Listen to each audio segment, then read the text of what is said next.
Going against the growing trend of transgender sports bans in GOP-led states, Indiana's Republican Governor Eric Holcomb has vetoed a proposed law there.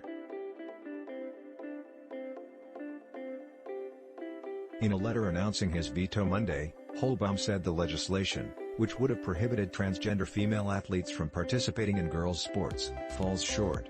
Holcomb said it was unclear if the procedures outlined in the bill would be applied consistently in schools across Indiana. Other states that enacted similar bans were facing lawsuits that, in some cases, stopped the bans from being enforced, he said. Holcomb added that he was unconvinced by supporters' arguments that there is an existing problem in K-12 sports in Indiana that requires the government to get involved and that there is a lack of fairness in female sports. After thorough review, I find no evidence to support either claim even if I ask. Opponents of the legislation cheered Holcomb's veto, saying the proposed law would have discriminated against trans kids. This win wouldn't have been possible without the thousands of Hoosiers who voiced their strong opposition to state legislators and who showed up at the Statehouse to oppose this H. Discrimination has no place in our state.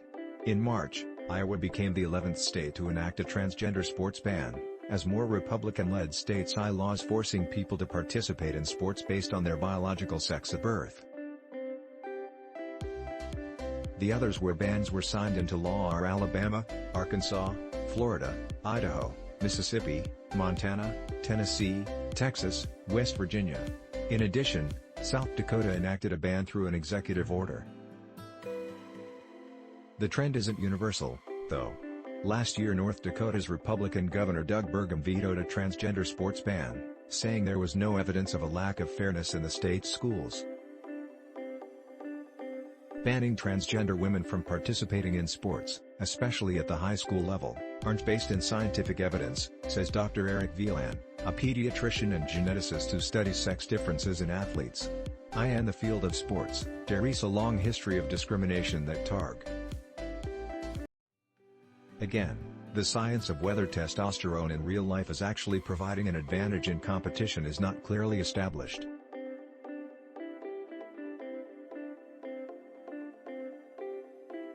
But more disturbingly is that all these rules at the elite level have affected women, not all women, but women with a Y chromosome.